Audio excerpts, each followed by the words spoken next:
시청자 여러분 안녕하십니까. 주식 승천 10시 시즌2의 여러분들의 주식 선생님, 주생 김도영입니다. 오늘 이제 연휴가 드디어 이제 시작이 되는 것 같습니다. 대명절의 이동들이 시작되는 것 같은데요. 저도 이제 스튜디오를 들어오는 상황에서 올 때는 그렇게 많이 막히질 않는데 가고 가는 모습에 사람들의 이 창밖의 모습을 좀 보니까요. 상당히 흐뭇하고 웃음 가득에, 그리고 트렁크도 묵직하게 뒤가 이렇게 누워서 가는 모습들이 좀 나왔습니다. 여러분들 벌써 출발하고 계시는 분들은 없으신지요? 또는 DMB를 통해서 저희 방송을 보고 계시진 않나 라는 생각이 드는데요. 보고 계시면 오늘 하루만 허락을 해드릴까요? 안 되겠죠? 네, 오늘 생방송 마지막까지 여러분들 집중하셔야 될 것 같습니다. 명절 이후에 전략이 좀 나갈 거다라고 말씀을 좀 드리겠고요. 이번 추석 명절은 그 어느 때보다 날씨 탓을 하진 않아도 될 것 같습니다. 환한 보름달, 주쌤 얼굴보다 조금 더 크겠죠? 네, 저희 이승하 FD님보다는 더 밝고 이쁘게 나올 것 같은데요. 그 보름달에 여러분들의 소원을 비셔도 될 것 같습니다. 날씨 좋고요. 나중에요, 언제 기회가 되면 저희 이승하 FD님을 스튜디오에서 얼굴을 공개를 해드릴 정말 이쁘십니다. 네, 그렇게 말씀을 좀 드리겠고요. 추석 전 마지막 거래일이었었죠. 우리나라에겐 거래일수가 줄어드는 모습인데요. 그만 웃으시기 바라겠습니다. 제가 방송 진행이 안 됩니다. 자, 그만큼요, 연휴를 앞두고 있는 상태에서 우리가 좀 가볍지만 연휴 다음의 전략을 오늘 상세하게 들겠습니다. 어제 같은 경우는 들고 갈 것이냐, 팔고 갈 것이냐, 현금화할 것이냐는 전략을 잡아드렸다라면, 오늘 같은 경우는 이제 추석 이후에 우리가 집중적으로 봐야 되는 것은 무엇이고, 그런 것들 보겠습니다. 자, 그렇다면 그 전에 앞서서 출발 본격 전에 오늘장 한번 정리 한번 해보겠습니다. 유가증권 시장인 코스피 시장이 2000선에 턱을 달았습니다. 일단은 2005.58포인트로 거래를 마치는 모습에 7.79포인트 하락 마감을 했었고요. 기관들은 여전히 이 삼성전자에 대한 압박 부분에서 팔자가 하는 반면에 외국인들의 매수가 여전히 지속성이 되고 있다라는 특징이 있었습니다. 코스닥 지수 같은 경우는요, 플러스 마이너스를 계속 등락을 거듭하면서요, 마지막 부분에서는 0.91포인트 상승 마감한 527.11포인트로 거래를 마치는 모습이었습니다. 전반적으로 시장이 조금은 한산했던 부분이었고요.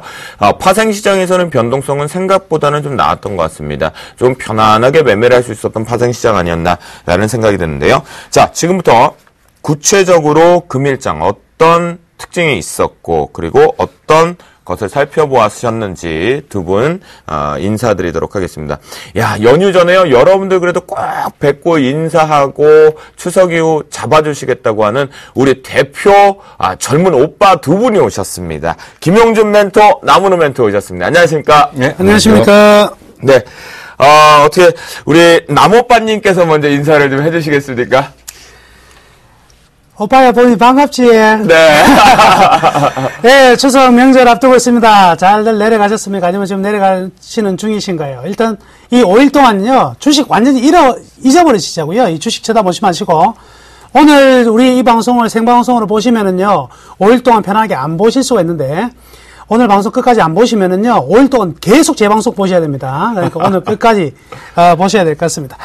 자, 오늘 우리 시장도 그런 것 같습니다. 오늘만 좀 봐달라. 오늘만 좀 봐주고, 다음 주 월요일 날 보면 되는 것이니까, 오늘만 좀 봐달라는 것들이 좀 많이 나타났는데요. 제일 먼저, 오늘장 가장 특징적인 부분은 역시 외국인들의 매수세입니다. 근데 이 매수가 갈수록 이제는 이제 끝단이 보인다. 이렇게, 생각을 합니다. 자, 오늘장 가장 큰 특징 부분은요, 외국인들의 매수세가 전부 다 오늘 프로그램으로요, 얼마가 들어왔냐면, 3,200억 이상의 매수가 프로그램으로 들어왔다는 겁니다. 그래서 계속 외국인들이 현재 매수를 하고 있는 부분을 어떻게 접근하고 있다고요? 프로그램으로 매수를 하고 있는데, 이 프로그램이 생각해야 될 부분이 있습니다. 뭐냐면 두 가지 측면이 있는데요. 하나는 지금 외국에서 들어오는 이 풍부한 자금을 가지고 우리나라 지수 현재 이 상태에 있을 이유 없다. 한국 지수 3,000이든 5,000이든 갈 수 있다.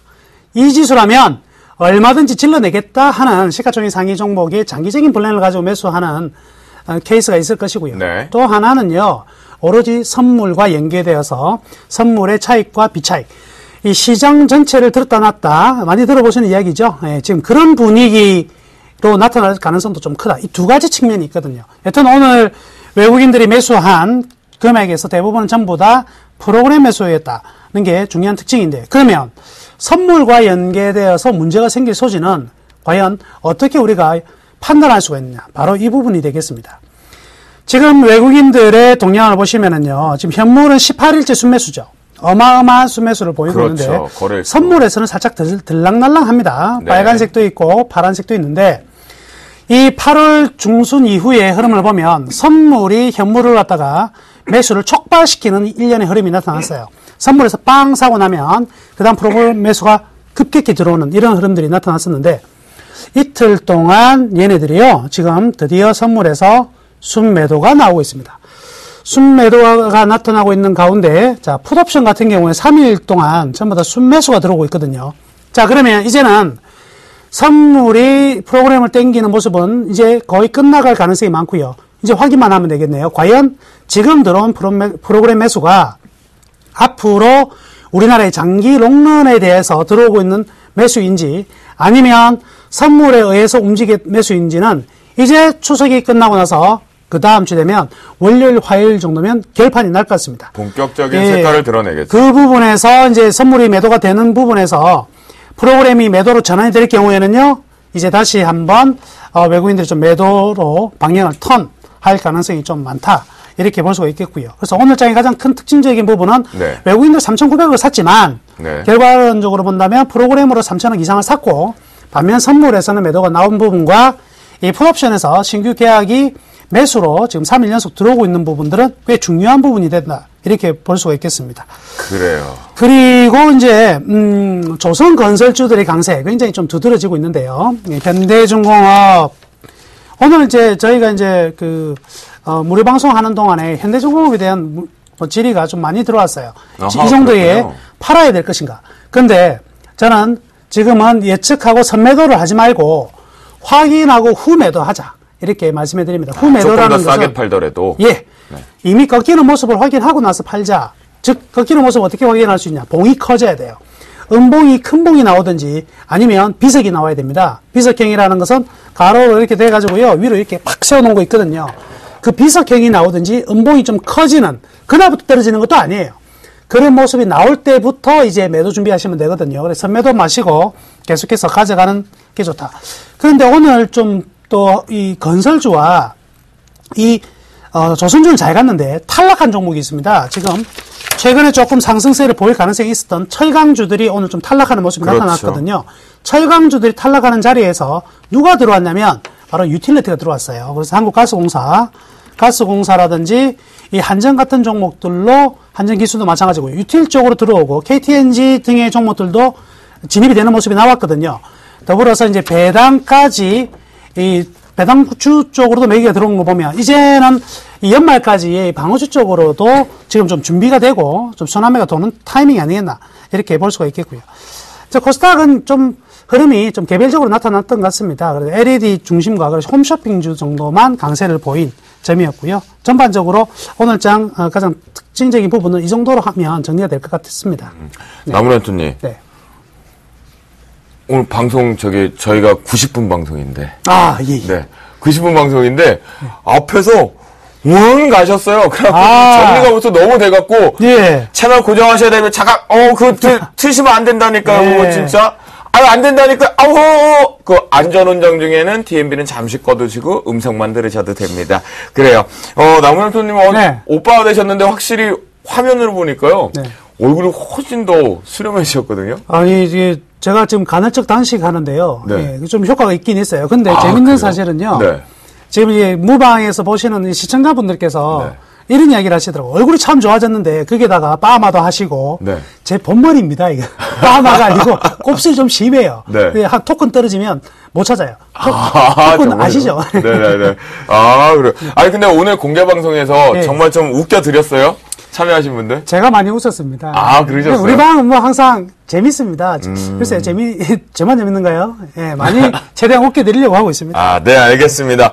우리 네모란터님이 쫙 거의 KTX만큼 지금 달려오셨습니다. 그동안 조금 잠시 기다리셨던 우리 김용진 멘토님. 한 주 동안 어떻게 됐어요? 근데, 왜 지난주보다 나무로 멘토님은 확 이렇게 하셨는데, 어제 힘드셨어요? 조금 오늘 오시는데 혹시 고생하셨나요? 아니요. 아, 그러지 않으셨어요? 예, 오늘 차 안 막혔어요. 아, 예. 그래요? 그런데 역시 그냥 위험적인 포스만 느껴진 거였나요?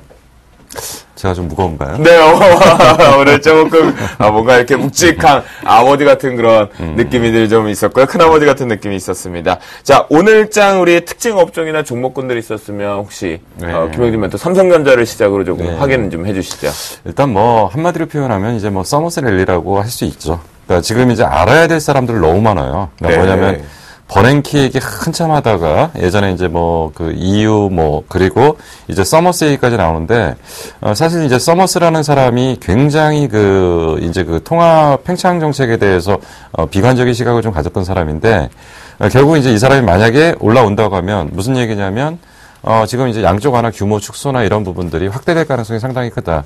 근데 이 사람이 갑자기 느닷없이 사임을 했어요. 그러니까요. 예. 이게 그 유대인들의 그 투기판에서의 투기 조작 아닌가요? 그런 부분도 없잖아 있다라는 얘기가 좀 많이 돌더라고요. 이제 뭐 거기까지는 우리가 좀 유추하기는 좀 어렵고. 그렇죠. 사실 그렇죠. 그냥 이제 이제 연결고리를 굳이 갖고 그냥 생뚱맞은 짓을 좀 하니까. 네네. 그러니까 좀 그렇게 보이는 거고. 너무 갑작스럽게 했잖아요. 그것도 새벽 5시에요. 네. 자다가 말고 깜짝 놀랐어요. 그러니까요. 참. 여름도 아닌데 서머스가 뭐야? 네. 아까 설명했습니다. 네, 알겠습니다. 네, 계속 이어가 보시죠. 예, 그래서 이제 보너스 구간이 좀 나왔던 것 같아요. 그래서 원래 이제 정상적으로 보면 아마 월요일날 조정을 좀 받았을 것 같은데, 그게 이제 연장이 걸려갖고 이제 하루 이틀 더 세게 올라왔죠. 근데 여기서 좀 특징적인 부분들이 좀 발견됐어요. 이번에 그 서머스 랠리의 그 보너스 구간에서 특징적인 부분이 뭐가 발견됐냐면, 네. 과거 같은 경우는 지수 올라올 때 뭐가 먼저 움직였냐? 삼성전자하고 자동차가 먼저 움직였죠. 그렇죠. 근데 요번에는 그게 아니더라는 거죠. 그렇죠. 요번에 뭐 조선, 철강, 화학, 건설 쪽이 좀 강했죠. 물론 철강이 강했던 것은 자동차에 붙어서 좀 같이 올라온 부분이 좀 많죠. 네. 대표적으로 현대제철 같은 게. 그렇지만 분명한 것은 지금 이제 과거에 올렸던 종목하고 지금 올리던 종목이 좀 다르다. 좀 바뀌어가고 있다라는 거죠. 그리고 지금 이제 계속 좀 우려를 했던 부분인데 오늘 삼성전자가 좀 떨어졌어요. 떨어졌는데 좀 폭이 좀 있었습니다. 지금까지의 패턴하고는 조금 달라요. 그렇죠. 음봉 자체가 컸죠. 음봉 자체가 좀 컸고 지금까지 이제 무슨 얘기냐면 이 종목이 전체적인 장을 좀 지배했던 종목이다. 그런 측면에서 오늘 하락의 폭이 좀 깊었던 것은 결국 이제 그 초대형주의 그 조정을 좀 암시하는 부분이라고 좀 볼 수가 있을 것 같아요. 네네. 그래서 일단은 그 소외주의 순환면은 조금 더 이어질 가능성은 있지만 초대형주의 조정폭은 좀 나올 수 있다. 그러면 전체적으로 지수는 좀 무거워질 가능성이 좀 커 보인다는 얘기죠. 아하. 그리고 네. 그리고 이제 이 서머스 랠리 때문에 그 거래소가 좀 반사이익을 얻었다면 네. 얘 때문에 중소형주는 또 한 번 엄청 흔들렸죠. 그렇죠. 얘는 좀 혼나야 돼요, 진짜. 그렇죠. 예. 예, 셀트리온이 듣고 있니? 네. 셀트리온이 뭐 항의를 할지 모르겠습니다. 그리고 이제 그 보유하고 계신 분들은 이제 그 갖고 있는데 염장 지를 수도 있는 것 같은데요. 근데 분명히 할 말을 해야 될 것 같습니다. 예, 분명히 이거는 좀 문제가 있는 종목입니다. 이제 분명한 것은 이제 셀트리온이 주가 조작 혐의가 포착됐다 해갖고 결국 이제 시초가의 하한가를 들어갔는데 생각보다 지금 잘 버티고 있어요. 네네. 생각보다 잘 버티고 있는데 어쨌든 간에 이게 이제 바닥이라고 보기는 어려울 것 같고요. 그러니까 여기서 계속 후유증들은 좀 나타날 걸로 일단 보여주는데 얘 하나 때문에 분위기가 잘 조정되던 중소형주가 저점하긴 하는 구간에서 갑자기 한 대 더 두들겨 맞았죠. 그래서 오히려 이제 주변주들이 피해가 좀 있었고 그리고 중소형주들이 조금 더 피해가 있었습니다. 그래서 일단 이런 부분들이 좀 지나가면서 그 상당히 좀 이틀 동안 뭐 큰 어떤 요동치는 건 아니었지만 좀 장에 대한 방향을 결정할 때 좀 혼선이 좀 있었던 구간인 것 같아요. 그리고 이제 아까 이제 나무노 멘토님이 잠깐 말씀하신 거 이거 사실 이제 그 굉장히 중요한 폭탄인데요.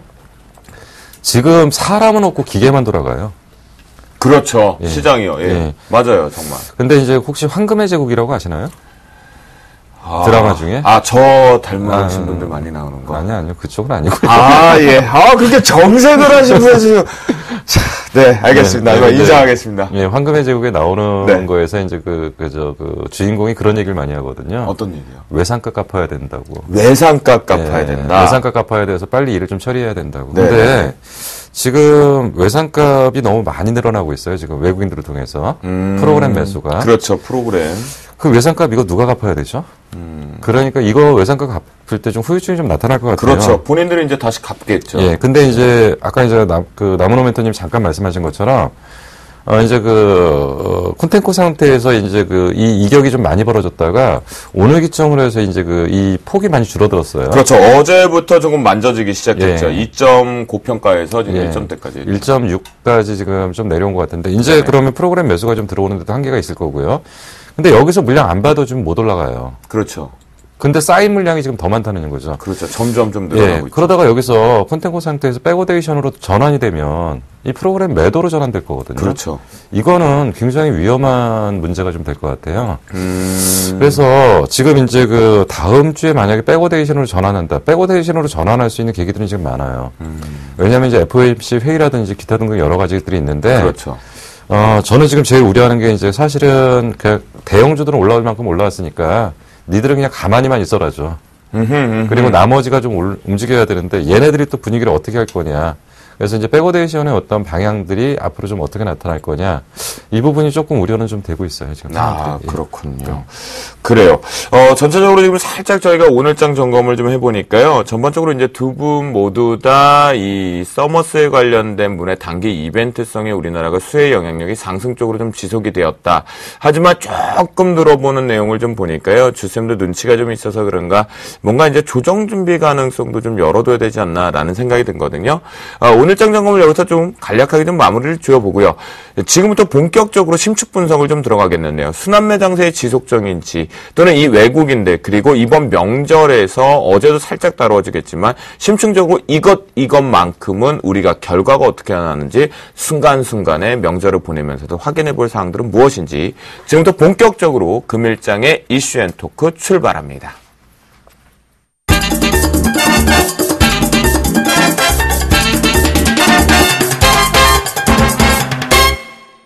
네, 앞에서 이제 오늘장에서 이제 보면요. 삼성전자와 현대기아차 모습 속에서 삼성전자가 가장 대장이었던 역할의 음봉 크기가 가장 컸었죠. 또한 이제 기관발 압박 카드가 상당히 많았었는데요. 두 가지 이슈가 좀 있었다라고 합니다. 나무는부터 삼성전자가 오늘 추가적으로 갑작스럽게 이 시점에서 압박이 나왔던 두 가지 이슈가 뭐였죠? 일단 제가 생각하기에는 이 기술적 부담이 제일 컸던 것 같고요. 그리고 네네. 지금 가격대에서 주도권을 지금 뺏겼거든요. 일단 한 템포 뺏기면 급속도로 이 투자 심리가 냉각되는 부분이겠죠. 계속해서 이제 나오고 있는 부분들은 이 환율에 대한 부분들도 분명히 충격이 좀 있을 것으로 이제 예측을 하고 있기 때문에 그런 부분들이 좀 다각적으로 좀 들어오지 않을까. 일반적인 뉴스보다는 일단 가격 그리고 주도권을 뺏겼다는 데 부분이 가장 이제 큰 것으로 저는 이제 생각을 하고 있습니다. 그렇군요. 아까 김용진 멘토도 이제 이 삼성전자가 쉬어가는 부분에 대해서는 분명히 뭔가 하나의 신호를 좀 봐야 된다라고 얘기를 해주셔갖고요. 나무노 멘토의 의견도 좀 들어봤고요. 최근에요. 우리가 좀 오늘 좀 심층적으로 달아볼 필요가 있어요. 이번 이 명절을 앞두고 우리가 해외 이슈에서 지금 아까 잠깐 언급해줬던 이제 FOMC, 그다음에 시커스터, 요 부분에서 우리가 핵심 포인트만 짧게 보고 본격적으로 지금 이슈 앤 토크를 한번 들어가 볼까요? 김용진 멘토. 네. 이번 명절에요. 네. 우리가 이것만큼의 결과를 좀 체크를 해보자라고 하는 사항들이 좀 있나요? 네. 일단 가장 지금 이제 문제가 되는 부분이 결국 그거죠. 이제 FOMC. 네. 이제 지겨워요. 네, 솔직히 지겨워요. 네, 그러니까 양적 완화 축소한다, 만다, 언제 한다, 누가 이런 얘기했다, 누가 저런 얘기했다, 이제 이 얘기가 이제 너무 지겨운데. 이번에 FOMC 가실 생각은 없으신가요, 혹시 내년이라도? 위원으로. 제가 비행기를 타는 거 싫어해요. 불러줘도 안 가시겠군요, 그러면. 그게 아니라 제가 고소공포증이 있거든요. 그래서 웬만하면 비행기 잘 안 타려고 그래요. 그러세요? 네. 알겠습니다. 네. 자, FOMC는 잘 받아주시기 바랍니다. 저희 김용준 멘토가요, 교수님으로서 저희 한국 대표로 가고 싶은데요. 일단은 공포증이 있어가지고 좀 못 가신다고 하니까요. 혹시 배편이라도 가능하다면 임명을 해주시면 저희가 보내드리도록 하겠습니다. 자, 좀 이어가 볼까요? FOMC 이제 별거는 없다라는 얘기는 좀 많아요. 이제 별거 없으니까 이제 문제인 거예요. 이제 별거 없는데 문제인데 어차피 이제 다 아는 얘기잖아요. 100억불에서 150억불 정도 줄인다. 그렇죠. 규모는 9월을 할지 11월에 할지 그게 의미는 없습니다. 왜냐하면 그거는 다 녹아 있는 거니까 현재. 근데 사람들이 지금 자꾸 착각을 하는 게요. 끝나면은 악재가 해소됐기 때문에 주가가 위쪽으로 간다고 하는데 지금 그 부분이 선반영돼서 주가가 먼저 올라온 거거든요. 그러면 이제부터 FOMC에서 뭔가 좀 더 뭐가 튀어나와줘야지 이제 지수가 올라갈 수 있는 환경이 된다는 얘기죠. 근데 지금 그런 환경이 지금 못 되고 있다는 겁니다. 그리고 이제 우리가 좀 자꾸 간과하고 있는 게 지금 FOMC 결과 이전에 주식시장은 상당히 긍정적이었고 선반응을 했거든요. 네. 근데 사실은 채권 시장이 요동을 치고 있다는 얘기죠. 그렇죠. 환율 시장 이후에 좀 그랬죠. 네, 미국 채권 시장이 상당히 요동을 치고 있는데 지금 정확하게 버냉키 얘기 나오기 전에 이제 4월 달 정도에 금리가 1.3% 정도였어요. 미국 국채 금리가. 근데 지금 2.7%, 2.8%대까지 올라왔거든요. 3%를 잠깐 넘기려고 하다가 3% 바로 직전에서 한번 무너졌는데 이게 뭐 그렇게 대단한 거냐라고 지금 생각하실지 모르는데 네. 사실 미국의 국채금리라는 것은 전 세계 자금을 빨아들이는 블랙홀이라고 보시면 됩니다. 그렇죠. 네. 만약에 금리가 3%대가 되면은 다른 쪽에 투자 안 해요. 미국의 국채에다 갖다 돈이 쏟아져 들어가는 거죠. 그럼요. 그러니까 이거는 굉장히 위험한 상태입니다. 그래서 지금 이제 분명한 거는 이번 FOMC 회의가 끝나고 나서 금리가 하락 안정을 한다면은 긍정적이라고 보셔야 돼요. 그런 현상이 안 나오고 만약에 횡보를 하거나 위로 치고 나가게 된다면 이건 굉장히 위험하게 보셔야 될 상황입니다. 그래서 지금 그 부분들이 저는 사실 오히려 더 신경을 써야 될 부분이고 뭐 독일 총선은 신경 안 쓰셔도 될 것 같아요. 그거는 뭐 크게 이변은 없을 것 같으니까요. 네. 뭐 그렇다면 그 정도 상황이라고 본다면 저는 지금 무조건 추석 연휴 이후에 국내 증시에서 플러스 요소는 없다고 봅니다. 아, 플러스 요소는 네. 없다. 왜냐하면 FOMC가 잘 끝나봐야 중립인 거고요. 네. 거기서 뭔가 내놓을 카드는 없거든요. 네. 그러니까 뭔가 자기네들 양쪽 하나 규모 축소를 하면서 반대쪽에서 뭔가 위쪽으로 자극할 수 있는 얘기가 나올 건 없다 이거죠. 네네. 그렇다고 한다면 이제는 플러스 요소보다는 중립 내지 마이너스 요소 쪽으로 좀 봐야 되죠. 그러면 우리도 좀 보수적으로 가야 되는 건가요? 지금 이제 결국 이러한 부분들이 연결이 돼서 네. 외국인의 매매 방향으로 결정되는 거죠. 네. 지금 국내 기관은 힘이 없습니다. 못 당겨요. 그렇죠. 연기금도 안 돼요. 오히려 더 팔고 있습니다. 예, 연기금의 현재 자금 규모로는 코끼리 비스켓 정도밖에 안 되는 거죠. 지금 시기장 규모에서는. 그렇다고 한다면 결국 외국인이 위로 한 번 더 쳐줘야 되는데 걔들이 쳐줄 힘이 없다 이거죠, 이제. 그렇다고 한다면 대형주 조정은 거의 시작됐다고 보시는 게 맞을 겁니다. 자, 그렇군요. 김용준 멘토의 의견을 좀 들어보니까요. 전체적으로 지금 FOMC의 내용에서는 내용이 없다. 이것으로 이제 핑계 명분을 만든다라는 거겠죠. 하지만 우리가 이번 명절에 요거 하나는 보셔야 될 것 같습니다. 미국 국채 금리가 하락 쪽으로 나온다라면 우리에게 긍정으로 다시 한번 화답이 될 것이고, 만약 이것이 횡보 내지는 상승 쪽으로 전환이 되게 되면 위험성 대수 쪽으로 위험 자산에 좀 주식시장이 보수적 관점을 해야 된다는 김용준 멘토의 의견을 좀 들어봤고요.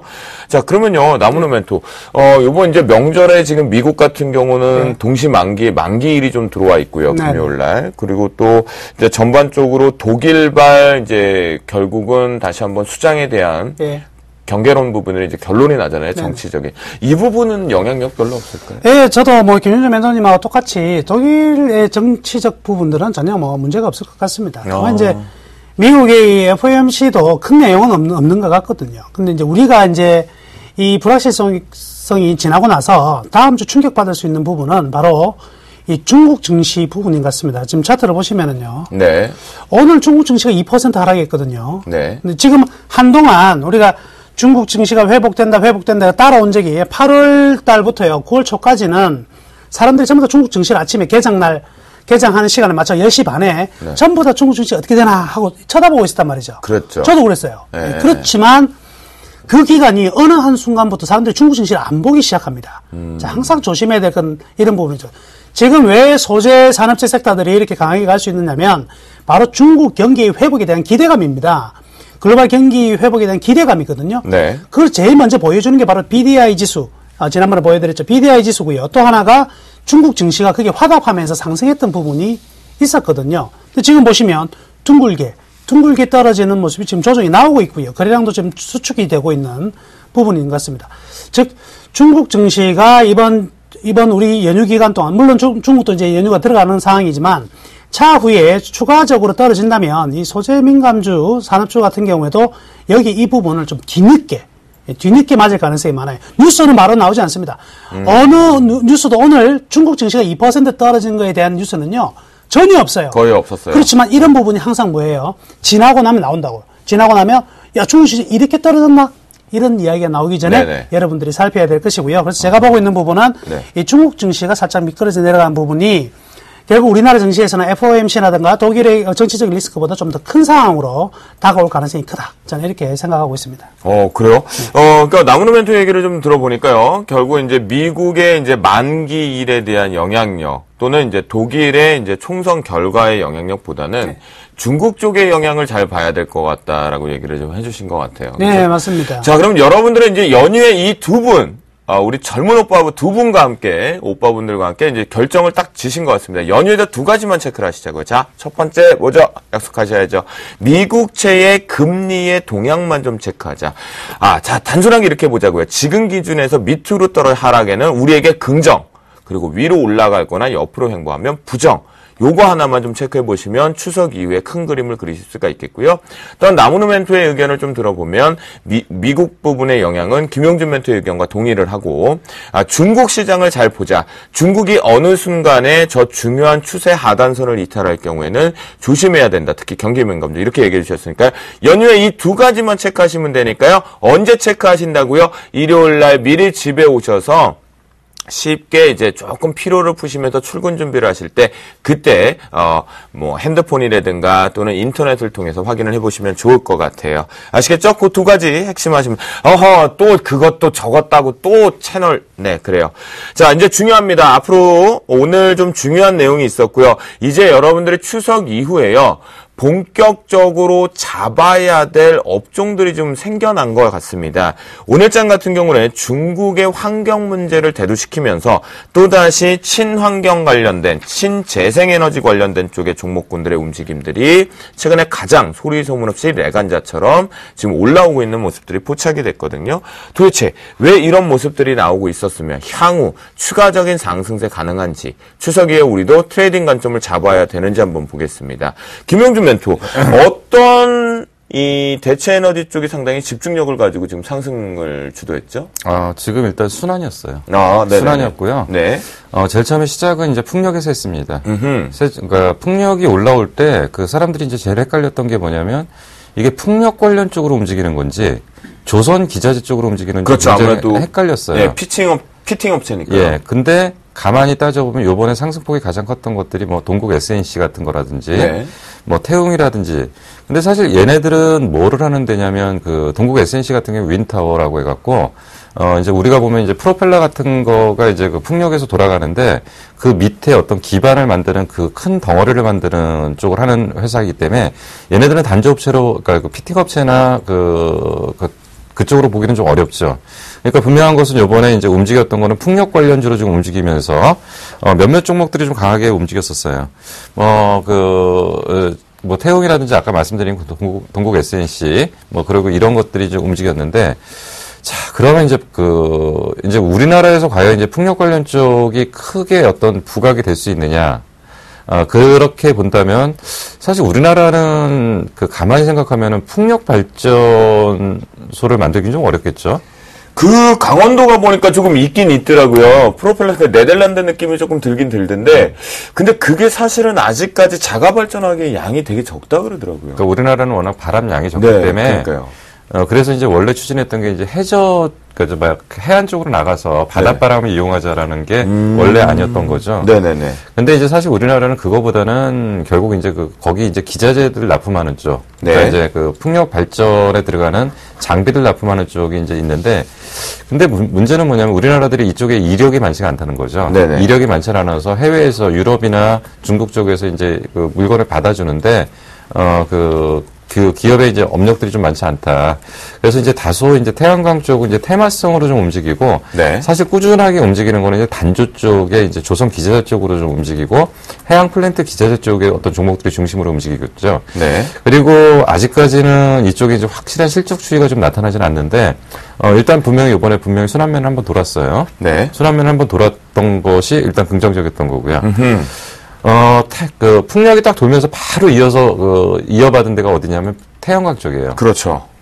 사실 OCI, 이 450초 OCI가 조금 네. 좀 올라와 있어요. 근데 이제 사람들이 이제 태양광이 업황이 끝난 걸로 생각을 하시는데, 사실은 이제 어떻게 보면 태양광은 시작도 안 한 거죠. 태양광은 시작도 안 했는데, 요번에 깜짝 놀랄 일이 두 가지가 생겼습니다. 어떤 일이죠? 독일 쪽에서 태양광 산업에서 드디어 드디어 이제 그 그리드 페리티라고 해갖고 네. 무슨 얘기냐면 화석 발전 단가와 네. 태양광 발전 단가가 맞았어요. 아, 정말요? 예. 아하. 근데 이제 여기에는 OCI가 왜 피해를 입을 수밖에 없냐면 네. 결국 이것은 폴리실리콘 가격이 많이 떨어졌기 때문에 그렇죠. 속도가 빨리 나온 가능한 거죠. 네. 결국 그렇기 때문에 OCI는 이제 피해를 입은 건데 분명한 건 발전 단가가 마저 떨어졌다는 거죠. 그러면 그걸로 인해서 발전을 많이 만들 수 있잖아요. 그렇죠. 그리고 박리담회가 될 수 있는 그럼요. 거고요. 예. 네. 그래서 이제 시작이 되는 거고 이제 독일만 현재 그 상태가 나온 거죠. 독일만 그 상태가 나오는데 이제 나머지는 이제 중국은 이제 속도를 이제 붙이기 시작하는 거고요. 네. 뭐 미국도 이제 속도를 붙일 거고요.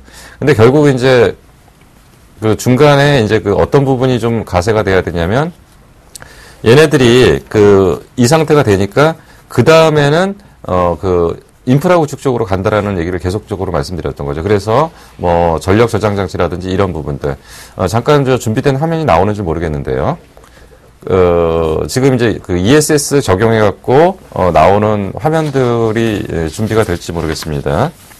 네. 네, 그래도 이어가시면 이제 네, 화면이 이제 네. 될 것 같습니다. 이제 ESS를 응용한 분야의 어떤 표들을 좀 보시면요. 예. 여기서 보시면 이제 그동안 사실은 신재생 에너지의 가장 큰 문제가 전류가 고르게 흐르질 못했기 때문에 일단은 받아서 바로 에너지를 쓰기가 좀 어려웠었던 거죠. 그래서 이런 부분들을 좀 보완하기 위해서 네. ESS 쪽으로 해서 전력 저장 장치를 이용해서 신재생 에너지가 안정적인 어떤 전력 흐름을 받는다. 지금 독일 같은 데는 이쪽에 집중을 하고 있다는 거죠. 이제 지네들은 이제 발전 단가가 이제 마저 떨어진 상태가 됐으니까 이제는 인프라 구축해서 갖다가 이제 퍼부으면 되는 거니까요. 그래서 얘네들이 이제 인프라 구축 단계로 좀 들어가는 그런 부분들이 좀 있었고 또 한 가지 특징적인 부분들은 한화 쪽이죠, 한화 큐셀이 가동률이 100%가 올라왔다. 그래서 이제 이런 부분들이 두 가지가 이제 대형 호재가 되면서 태양광이 좀 강하게 어떤 변화들을 좀 갖고 있는 거고, 그러면 우리 이제 또 태양광 떴다 그러면 뭐부터 생각하냐면 OCI부터 생각하는데 그건 예전 얘기라는 거죠. 이제 시제가 바뀌어가는 거죠. 그렇죠. 예.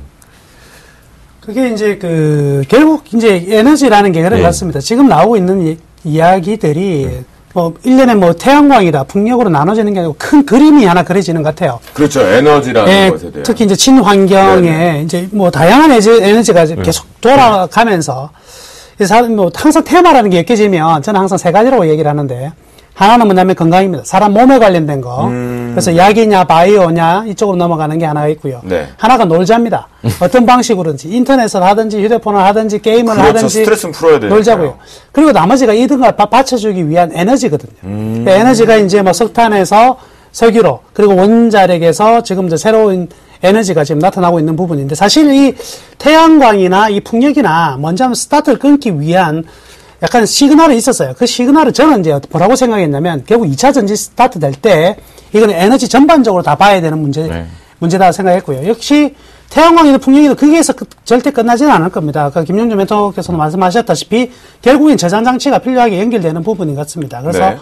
어떤, 이 에너지는 하나의 큰 틀로 묶어가지고, 태양광만 가고, 뭐, 풍력은 못 가고, 이런 개념은 아닌 것 같고요. 하나, 큰 틀이 하나 만들어지는, 그래서 우리가 가장 소중하게 생각하는 부분은 바로 이 에너지 부분이 될 가능성이 많다. 맞습니다. 그리고 풍력 같은 경우에는요, 아까 이제, 우리나라가 육상 풍력은 안 됩니다. 지금 전신주도 하나 지금 밀양에 못 세우잖아요. 민원이 너무 많고, 그래서 단가도 너무 세거든요. 근데 이번에 이제 한국 에너지. 님비 현상 때문에 또 그런 것도 없잖아요, 있죠? 예. 네. 그리고 바람도 실제로 많지도 않고요. 이제 그런데 이번에 이제 해상 풍력 발전소를 지금 한국에너지연구원에서 제주도 앞바다에 이제 돌리기 시작했는데, 이게 좋다는 거죠. 우리나라가 바다가 많은데 일단 밤새도록 돌릴 수가 있고요. 그 다음에 민원이 전혀 없고, 또 하나가 우리가 바닷바람이 좀 셉니다. 그래서 바닷바람을 이용할 수 있는 부분 뿐만이 아니라 우리나라 좀 가지고 있는, 여러분들 광고 보시면 아시죠? 해수 담수화 기술. 굉장히 뛰어나죠? 두산중공업 생각나는. 예. 해수 담수화 기술을 이제 어떻게 이용하냐면, 해수하고 담수하고요, 이 염분 차이를 이용해서 전기를 만드는 법도 지금 우리나라 세계 최초로 개발이 되고 있는 부분이거든요. 그러니까 이런 내용들은 일단 앞으로는 지금 현재 뭐 전력 단가로는 말이 안 되는 단가이긴 합니다만은, 이러한 기대감들이 또 이들 종목들을 좀 상승으로 만들어갈 수 있는 하나의 계기가 될 수 있을 것 같다. 이렇게 판단하고요. 여튼 그림은 좀 크게 그릴 필요가 같습니다. 풍력이냐? 난 무조건 풍력이다. 나는 태양광이다. 또는 뭐 2차 전지다. ESS다. 이것이 아니라 전체적으로 큰 틀을 엮어서 어떻게 유기적으로 이제 결합이 되어서 하나의 산업이 만들어지느냐. 이 부분에 대한 관찰이 제일 많이 필요할 것 같아요.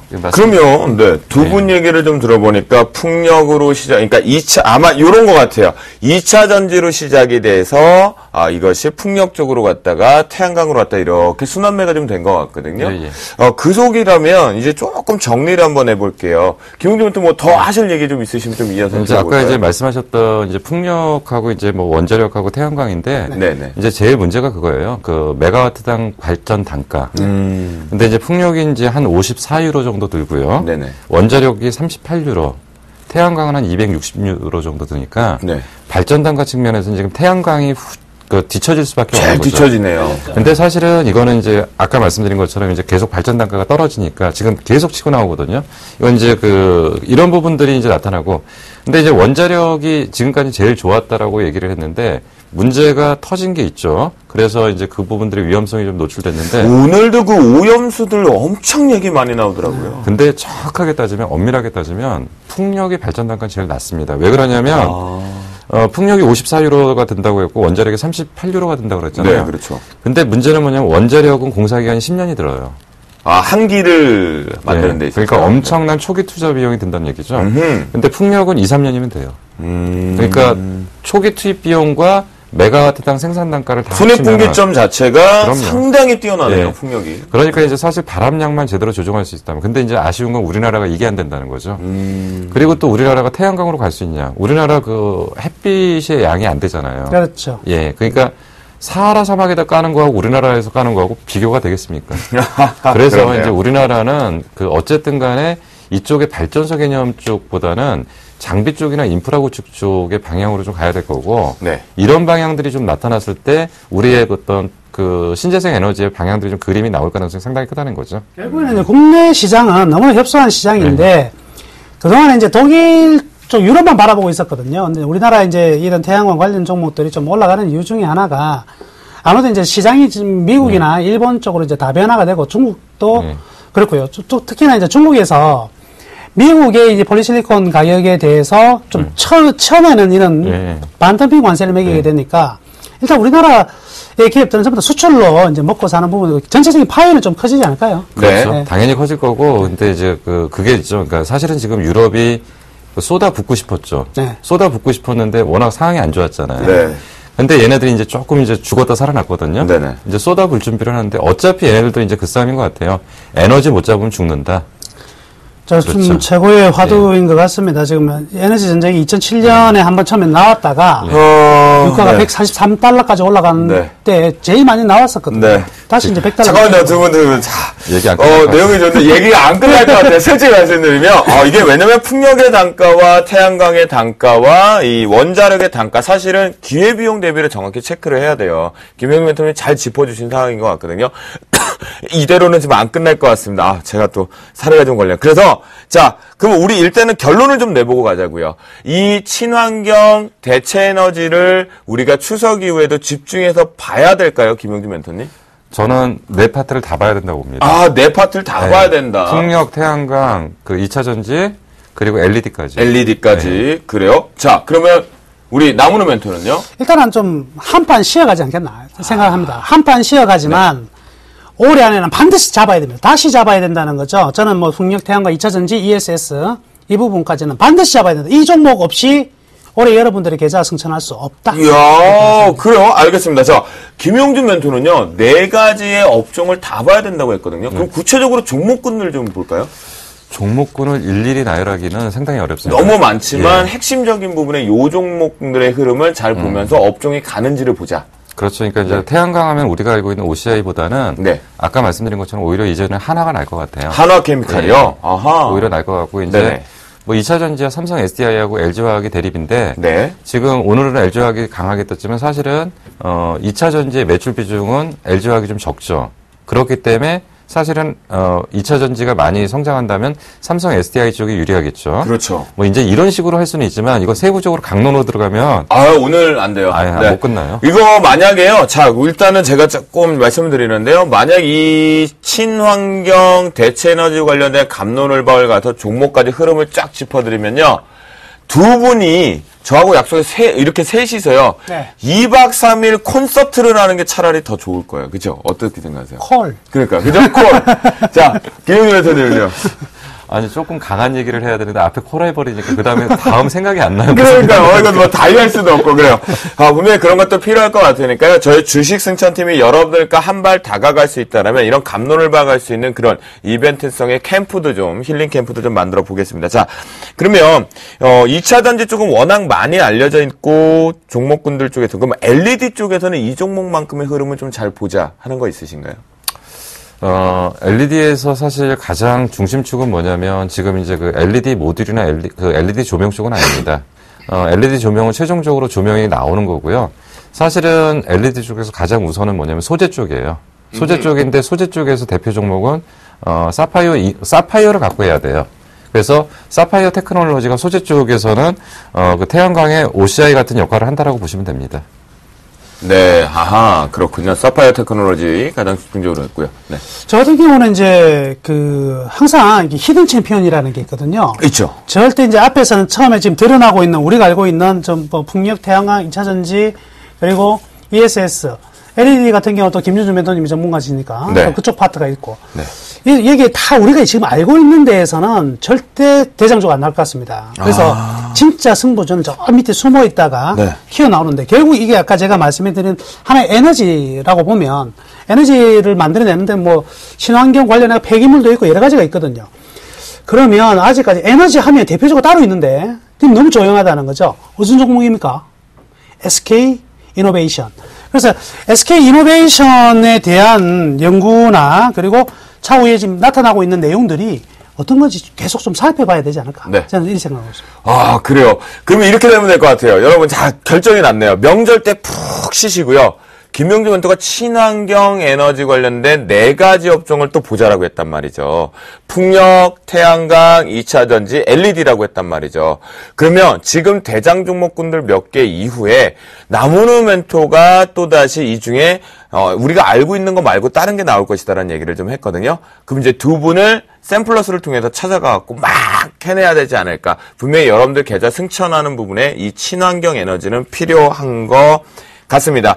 자, 저희가요, 내일장 전략에서 본격적으로 추석 이후에 경기 방어주로 갈 것이냐, 민감주를 가져갈 것이냐, 전략을 세워드릴 거니까요, 지금부터는 더더욱더 채널 고정하시기 바라면서요, 이슈앤토크 여기서 마무리 짓고 포트폴리오 확인하러 갑니다. 휘비고.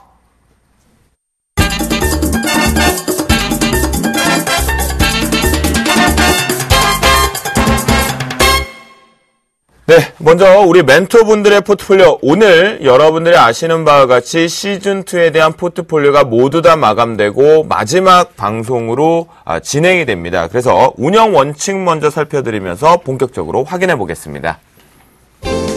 네, 우리 포트폴리오 운영 원칙의 가장 큰 특징이었었죠. 각각 3천만 원, 5천만 원, 1억 원의 가상 계좌를 가지고 운영을 했었고요. 제시한 매수가의 플러스 마이너스 3% 밴드 룰 적용을 해서 저가의 편입 시도가 되었었습니다. 여러분들 그 부분 이제 익숙해지실 만큼 익숙해지신 것 같은데요. 이 포트폴리오 잘 따라서 멘토링 하셨다라고 믿겠습니다. 자, 그럼 이제 본격적으로 마지막 점검 시간을 들어가 보도록 하겠습니다. 3천만 원 포트폴리오입니다. 첫 번째 주자는 역시 이장님 최명성 멘토의 포트폴리오입니다. 현재 포트폴리오가 6종목이 포트에 들어와 있는 부분인데요. 오늘 장에 제일바이오가 또다시 강한 상승세를 들어오면서 10%의 수익률이 들어오면서 전 종목 모두 다 플러스권에 들어오는 모습이고요. 최종 오늘 장 마감 기준에서 자산 총액 자체로 뭔가 3천만 원 포트에서 500만 원대의 수익을 가져왔다. 대략적으로 15%의 수익률 축하드린다라고 말씀드리면서 최종 최명성 멘토의 포트폴리오 마감하도록 하겠습니다. 다음은 정대희 멘토 능력자 멘토의 포트폴리오입니다. 현재 5종목이 포트에 들어와 있는데요. 전일 말씀해 주셨던 삼성 SDI 손절가를 16만 원으로 의견을 주셨다라고 보시면 좋겠고요. LG 디스플레이 같은 경우에도 손절가 26,300원으로 마감을 하면서 언급을 주셨으니까요. 여러분들 포트를 보유하고 계신 분들은 전략 잘 따라하시면 좋겠고, 만약 적응되지 못하신 분들은 어제자의 방송을 다시 보게 보시면 좋겠면서, 정대희 멘토 같은 경우는 자산총액 3천만 원 중에 11%의 손실 구간으로 확정을 지면서 마감하도록 하겠습니다.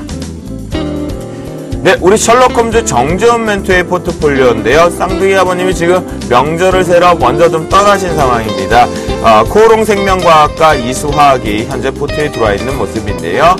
전략 자체적으로는 지난번 막장 토크에서 언급을 해주셨으니까 대응하시면 좋을 것 같겠고요. 자산 총액 2,680만 원대 부근으로 약 손실 구간으로 포트를 마감하도록 하겠습니다.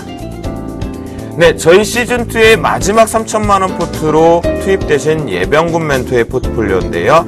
포메탈 같은 경우는 오늘장에 살짝 하락하면서 수익률을 다시 매수가 밴드로 좀 들어와 있는 모습인데요. 역시 예병군 멘토의 포트폴리오도 2,860만원대에서 최종 포트폴리오 마감하도록 하겠습니다. 다음은 이제 5천만원 포트폴리오 한번 살펴볼까요? 네, 우리 어린 왕자 양순모 멘토입니다. 세중과 하이텍팜이 포트에 여전히 들어와 있는 부분인데요. 오늘장에서 세중이 또다시 한번 3D 테마 쪽에 조금 힘을 잃어가지 않았나라는 생각이 듭니다. 두 종목 자체의 전략을 좀 세워주셨으니까요. 현재 자산총액 5천만 40만 원으로 최종 마감하도록 하겠습니다.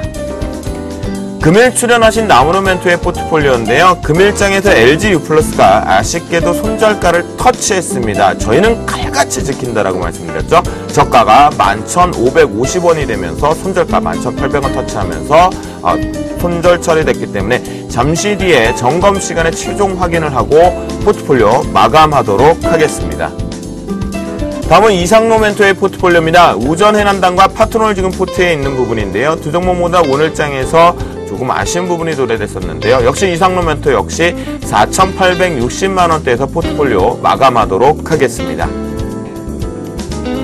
다음은 1억원 포트폴리오를 확인해 보도록 하겠습니다. 진작에 미리 먼저 포트폴리오 완벽하게 마감을 좀 해주셨죠. 신창한 멘토의 포트폴리오인데요. 현재 1억 1,600만원으로 포트폴리오 마감하도록 하겠습니다. 다음은 2월 멘토의 포트폴리오입니다. 5종목이 포트에 들어와 있는 모습인데요. 전일 방송에서 이런 얘기를 주셨습니다. 기아차 7만원 지시냐 또는 저항시 비중 축소 의견을 좀 주셨고요. GS 같은 경우 6만원 저항시 차익 실현 의견을 주셨습니다. LG상사는 35,000원 돌파 시 목표가 37,000원으로 상향 조정 의견을 주셨고요. 롯데케미칼은 20만원 돌파 시 차익 실현 의견을 주셨습니다. 금일장 삼성중공업 역시나 고점이라고 인식되었지만 추가 상승 부분이 가져오면서요. 1억하고도 100만원으로 포트를 마감하도록 하겠습니다. 네, 주쌤 저 김도영 멘토의 포트폴리오인데요. 저도 좀 정신없이 달려왔던 것 같습니다. 현대상사가 13.15% 오늘 목표가를 도달이 좀 되어 있는 모습이고요. 동양 EMP와 라운시큐어 두 종목이 포트에 있습니다. 현재 저도 1억 원이 조금 모자르게 9,930만 원의 포트를 마감하는데요. 잠시 뒤 점검 시간에 제 포트폴리오도 의견을 드리도록 하겠습니다. 마지막으로 김용준 멘토의 포트폴리오를 좀 보도록 하겠습니다. 사파이어 테크놀로지 비롯해서 전체적으로 4종목이 있는데요. 사파이어 테크놀로지가 손절가 없다 강력히 들고 있자라고 얘기했는데요. 금일장에도 급등이 나오면서 20%를 육박하면서 지금 포트에서 가장 당당하게 멋진 모습입니다. 잠시 뒤 점검 시간에 확인을 해보도록 하겠는데요. 오늘 종가상의 자산 총액은 9,660만 원으로 포트폴리오는 마감하도록 하겠습니다. 지금까지 주식 승천 10시 시즌2 멘토분들의 포트폴리오 점검 마감하면서 여기서 정리하도록 하겠습니다.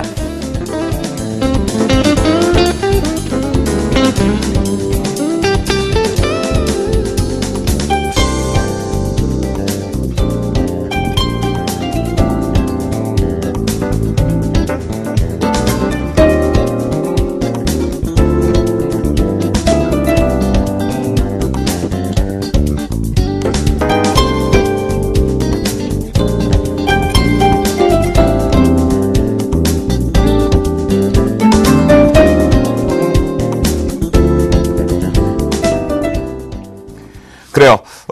지금 우리 멘토분들의 포트폴리오를 좀 봤습니다. 저도 조금 아쉬운 부분이 있는데 자산 총액을 조금 아쉽게 몇십만 원으로 지금 올라타진 못했던 것 같은데요. 이제 두 분 오늘 출연하신 멘토분들의 포트폴리오 상세하게 좀 정확하게 듣고 전략 듣고 마감 최종하도록 하겠습니다. 자, 김영준 멘토부터 포트폴리오 한번 확인해 볼까요? 네. 일단 빠진 것부터 얘기해야죠. 네. 최근에 좀 가장 방송을 아세요. 우리 멘토님은 참.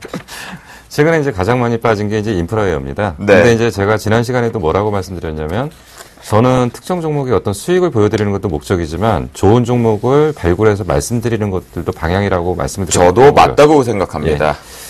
분명히 인프라웨어를 왜 추천을 했는지는 다 아실 거고요.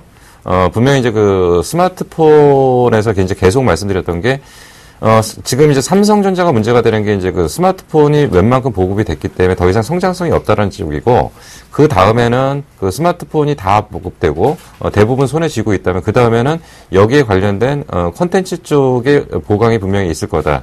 근데 우선적으로 가장 먼저 봐야 될 게 뭐냐면, 앞으로는 그 대세가 그렇게 간다고 합니다.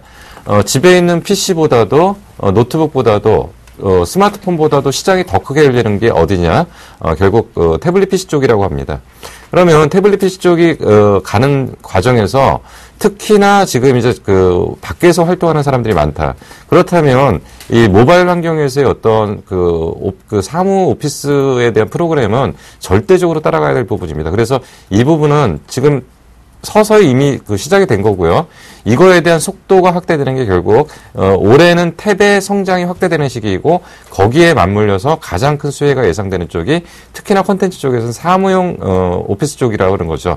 그럼 결국 이 부분을 좀 봐야 된다라고 하는 측면에서 이제 말씀드렸던 거고, 이런 종목은 빠질 때마다 사실은 모아가야 되는데 우리가 펀드 매니저도 아니기 때문에 빠질 때마다 계속 단가 낮추는 작업을 하시는 게 아니라 일단 쥐고 계시다가 빠질 만큼 빠질 때까지 기다리시는 겁니다. 그랬다가 완전히 저점 확인될 때 그때 모든 걸 보고 물타기로 확 들어가는 거죠. 그래서 지금은 조금씩 좀 기다리시는 게 좀 나을 것 같고요. 분명히 저점 됐을 때는 제가 그 시즌 3라고 해도 중간에 한번 AS는 해드리겠습니다. 타이밍을 봐가면서요. 이 부분은. 자, 그리고 이제 그 다음에 이제 AP 시스템입니다. AP 시스템은 결국 이제 장비 발주 시기나 규모, 이게 이제 문제인데, 결국 이제 계속 지지부진하다 보니까 이제 종목이 옆으로 이제 횡보를 해버리는 거죠. 빠지긴 다 빠진 것 같아요. 옆으로 횡보를 지금 하고 있는 상황인데, 거래량도 감소를 하고 있고, 물론 시장 여건에서 코스닥 종목들이 전체적인 분위기가 안 좋은 것도 좀 맞물려 있고요. 근데 거의 다 빠진 상태에서 분명히 지금 중국의 시안 공장에 설비 투자 규모를 확대한다는 삼성의 발표가 며칠 전에 있었고요. 그리고 오늘 무슨 얘기가 있었냐면 미니 경제 활성화 정책이 정부에서 발표됐죠. 결국 투자를 자극하는 요소 쪽으로 방향을 좀 잡아가고 있습니다. 결국 이에 일정 부분의 그 대기업들은 좀 화답을 해야 될 가능성이 있기 때문에 삼성의 장비 투자 규모가 곧 가시화될 가능성이 좀 상당히 크다. 추석 이후에. 그렇다고 한다면 분명히 모멘텀이 나올 가능성이 상당히 크다라고 보시면 될 것 같고요. 네. 현재 구간에서 크게 가격대는 문제가 없을 걸로 일단 판단이 됩니다. 그러니까 조금만 더 기다려 보시면 될 것 같고요. 사파이어 테크놀로지는 말씀드린 것처럼 손절가도 없지만 목표가도 없습니다. 네, 사파이어 테크놀로지죠. 예, 목표가도 없고 손절가도 없다. 예, 그러니까 많이 올랐다 그러면 좀 부담스럽다 그러면 좀 줄여놓고요. 밀리면 다시 껴놓고요. 단 한 가지 조심할 거는 3, 4분기 실적 발표까지는 아마 적자일 겁니다.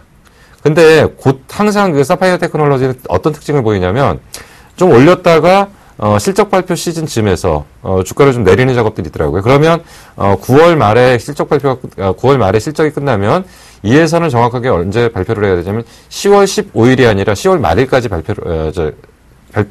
11월 말까지 발표를 해야 되는 거죠. IFRS 연결 회계 기준 때문에 그렇죠. 그렇죠. 데드라인이 15일이 아니라 말일이죠. 말일이다. 그러니까 네. 11월 말일까지. 근데 그러니까 아마도 그러면 10월 달이 넘어가면은 주가가 좀 흔들려서 흘러내릴 가능성이 있다라는 거고 10월까지는 괜찮다고 보시는 게 맞을 걸로 판단이 됩니다. 그러니까 당분간은 꾸준하게 좀 가져갈 필요가 좀 있다라는 얘기고요. 일양약품은 충분히 설명드렸던 종목입니다. 충분히 설명드렸던 종목이고 일양약품에 대해서는 지금 강한 모멘텀이 나온다가 아니라 워낙 바닥이기 때문에 올라올 거다. 이 정도 가격대의 회사는 아닐 거다. 말씀드려갖고 이제 목표가 한 3만 4, 5천 원 정도 제시를 했던 거고요. 그 상태는 그대로 유지하시는 게 나을 걸로 판단됩니다. 그래서 제가 말씀드렸던 이 종목에 대해서는 향후 신규 추천이 다시 들어갈 수도 있는 거고요. 시즌 3에서. 아니면은, 거기서 포함이 안 된 종목이라면 중간중간에 상황 봐가면서 AS는 다시 하도록 하겠습니다. 네, 그렇군요. 여러분들 지금 우리 김용준 멘토의 포트폴리오 최종 점검하면서 전략 잡아드렸으니까요. 잘 대응하시면 좋겠습니다. 자, 이제 남은우 멘토님 포트폴리오 한번 볼까요? 예. 오늘 그 LGU 플러스나 SK텔레콤 가지고 계신 분 정말 깜짝 놀라셨죠. 장중이에요. LGU 플러스 같은 경우는 마이너스 5%, SK텔레콤도 마이너스 3.78%까지 급락이 되었습니다. 장 초반의 흐름인데요. 왜 통신주가 이제 급락을 하느냐에 대한 부분은요. 우선 어저께 통신주들이 한번 밀린 부분이 큽니다. 그래서 LGU 플러스부터 U 플러스를 통해서 말씀해드리면 어저께 한 5% 가까운 하락이 있었는데 누가 팔았냐면 외국인들 바클레이즈라는 창구를 통해서 손절매가 나왔습니다. 바클레이즈라는 창구는 어디에서 샀느냐? 8월 1일에 샀어요. 최고가 13,900원에 150만 주를 담았던 집단이 매도가 나왔습니다. 기관화 가치 매도가 나온 부분이 오늘 역시 통신주 충격에 한 1억을 담당했다 이렇게 볼 수 있는데 재밌는 사실은요. 여기 보시면 얘네들은 장 초반에 외국인도 동시에 이제 손절매가 나오고요. 기관도 손절매가 나오고 하는 흐름들이 나오다 보니까 쌍끌이 매도가 나왔거든요. 그래서 마이너스 4, 5%까지 마이너스 4%대 놀고 있었는데 이 마이너스 4% 진입이 되니까 급속도로 외국인들의 매수세가 들어오더라는 거죠. 그래서 오늘도 보시면 종가상으로 보면은요. 결국 U+도 기관이 78만 주 팔았는데 외국인 매수가 60만 주로 상당히 매수가 들어오면서 막판 들어오면서 쭉 당겨 놓았다는 겁니다.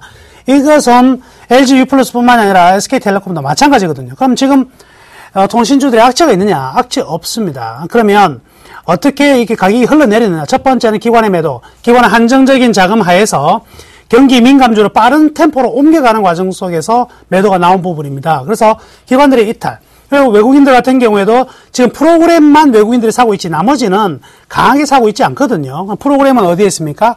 시가총액 상위 종목으로만 들어가다 보니까 SK텔레콤은 그래도 탄탄한데 그런 프로그램 매수가 들어오는 부분까지 합해졌기 때문에 그렇거든요. 대신에 LGU 플러스는 프로그램 매수가 없으니까 이 부분이 좀 약화된 부분이다. 그러면 지금 어떻게 대응을 해야 되느냐? 지금 파실 필요 없다 이렇게 생각합니다. 저는 오늘 주식 승천 우리 이제 초기 처음에 잡아 놓았던 손절매 가격을 순간적으로 터치를 했기 때문에 자동 매도가 되었지만 이걸 가지고 계신 분들은요 앞으로도 U+에 대한 이야기들 계속 언급이 될 부분이기 때문에 그때까지는 계속해서 보유를 하셔도 된다 말씀 전해드리겠습니다. 네. 그리고 한 종목 더는요 아시아나항공입니다. 아시아나항공 보여드리면은요.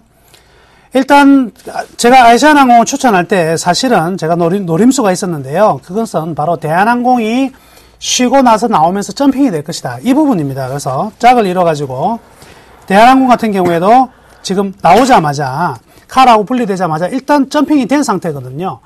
그래서 아시아나항공도 지금 고공 플레이가 될 가능성이 많습니다. 배보다 비행기가 빠르듯이 아시아나항공, 대한항공 실적 회복들 굉장히 가속화되고 있는 부분이고요. 그리고 3분기가 바로 이 항공주들의 최대 성수기라고 그랬죠. 그래서 2분기보다 훨씬 나은 3분기 나올 수 있을 것 같습니다. 그래서 아시아나항공은요. 5,400원으로 제가 목표가 수정했거든요. 5,400원 정도는 가볍게 터치를 할 가능성이 굉장히 높을 것 같습니다. 경기 방어주 측면도 굉장히 강해요. 원래는 경기 가장 민감주인데 최근의 동향을 보면 경기 방어주 성격이 굉장히 강한 것 같거든요. 그래서 10월이 되기 전에 5,400원 터치가 되면 그때 이익 실현하시면 되겠습니다. 네, 그래요. 우리 남은우 멘토 그리고 김용준 멘토 시즌2 포트폴리오 운영하시리라 고생들 많으셨습니다. 고생을 한 게 아니라 좀 죄송하죠. 시즌3에서는요, 돈 되는 종목 드릴게요. 네. 지금은 좋은 종목을 드렸는데, 다음부터 돈 되는 종목 드릴게요. 그래요. 알겠습니다. 따라오세요. 네. 자, 이제 저도 포트폴리오로 최종 마감을 좀 하도록 하겠습니다. 여러분들한테 예고해드린 바와 같이 오늘이 이제 시즌2의 마지막 방송일이기도 합니다. 현재 지금 김도영 멘토의 포트폴리오를 보면요. 현대상사가 오늘 장에서 목표가 도달이 좀 되었습니다. 현재 현대상사 같은 경우는요. 여러분들이 좀 체크를 해보실 필요가 있는 부분은, 이 현대상사가 자체가 이제 강세장과 약세장 모두 다 우상향 쪽으로 가져가는 패턴이겠고요. LG상사와 대우인터내셔널과 다르게 자원개발 쪽에 집중도 있지만 전동차 쪽에 중국의 강점이 있는 부분이다. 그래서 해외적인 모멘텀들 실적 가능성이 상당히 높다라고 말씀드리니까요. 자, 보유하고 계신 분들은 축하드린다 말씀드린다. 더 끌고 가신다라고 한다면 자, 이익 실현 최종 가져가실 수 있는 부분은 26,000원을 이탈하지 않는다라면 반드시 현대상사는 더 보유하셔도 된다라는 의견을 좀 드리겠고요. 더 추가적인 베팅이 강하게 올라가려면 27,500원에서 28,000원 정도까지는 따라가시면 되겠습니다. 저는 아무래도 지금 진행을 보고 있기 때문에 제 컴퓨터 자체가 스캔이 조금 어렵습니다. 그래서 말로 좀 말씀 좀 드리겠고요. 그 다음에 이제 동양 EMP 같은 경우는요, 상당히 좀 지루하게 진행이 됐습니다. 무선 충전 관련돼서 원천적인 기술을 좀 가지고 있는 기업 중에 하나인데요. 하지만 흐름 자체가 조금 지루하게 횡보를 하고 있기 때문입니다. 분명히 장기적인 부분에는 저 역시도 발굴하는 종목군 중에 작년 말부터 발굴했던 종목에 가장 매력 있는 종목군 중에 하나인데요. 현재 기준 쪽에서 여러분들께서 18,600원에 들어가서 마이너스 5% 손실 구간에 있지만요. 16,000원을 이탈하지 않는다면 보유 의견을 좀 드리겠고요. 대신 동양 EMP 같은 경우는 거래량과 거래 대금이 수반되지 못하는 모습으로 본다면 테마가 불 때까지 좀 기다려야 될 것 같습니다. 그래서 여러분들 추석 명절이 지나고 나면 개별 종목이 움직일 거니까 동양 EMP 같은 경우는 월요일날 시가 고가 부근 쪽이나 또는 장중 고가 부근에서 일단 빠져나오시는 전략을 좀 잡아드리도록 하겠습니다. 마지막으로 이제 1억 포트이긴 하지만 제대로 시장의 트렌드를 읽어놔야 된다. 중소형주 이렇게 매집해야 수익 난다라고 말씀드렸는데요. 바로 라운시큐어입니다. 전반적으로 모바일 시장 쪽의 유심카드와 함께 이 보안 관련된 쪽에 집중력이 좀 커지고 있거든요. 구간적으로 놓고 본다면요. 라운시큐어 같은 경우에는 제가 처음에 진입했을 때가 2,150원에 진입했었는데 다음번에 재편입이 되면서 추격 매수가 들어와 있는 시점이겠죠. 그렇다면 여러분들 평단가를 대략적으로 2,100원에서 2,200원대를 지지력으로 평단가를 맞춰 놓으신다면 단기적인 목표가 쪽으로 놓고 보면 2,600원 돌파 한착을 보면서 3,100원 최종 목표가까지 갈 수 있는 확률이 높겠고요. 단 여러분들이 손절을 하셔야 된 자리는 정확하게 1,900원입니다. 너무 지키지 않으면 안 되는 손절가 1,900원만 지켜주신다면요. 조금 하반기에 흑자 전환 이후에 최대 실적으로 가져갈 수 있는 입장이다 라고 말씀을 좀 드리니까요. 최종 현대상사와 라운시큐의 전략은 여러분 지금 말씀드리는 대로 대응을 해주시고요. 동양 EMP만 월요일날 시가 또는 장중 고가 부근에서 근접해서 일단은 빠져나오는 전략으로 추석 이후에 종목 장세를 대비해보자 라고 말씀을 좀 드립니다. 자, 여기까지 저까지 주생 김도영 대표까지 여러분들과 함께했던 포트폴리오 운영이었습니다. 저희가요 여기서 최종 시즌2에 대한 마무리를 완벽히 하고요. 다음 주부터 본격적으로 종목 배틀에 대한 슬로건을 가지고 종목 발굴 지침서 이만큼 해야 여러분들이 계좌가 승천된다라는 그 사용 설명서를 가지고 찾아뵙도록 하겠습니다. 새로운 모습, 새로운 도영 씨도 새로운 얼굴 되겠죠? 그거 기대해 보시면 좋을 것 같겠고요. 자, 지금부터 본격적으로 내일장 전략 살펴보도록 다음 주 월요일 전략, 연휴 뒤의 전략 살펴보도록 합니다.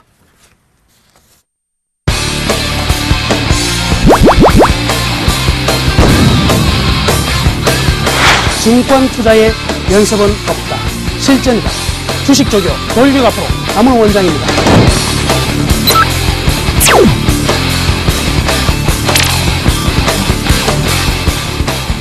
이제 여러분들의 투자는 제가 책임지겠습니다.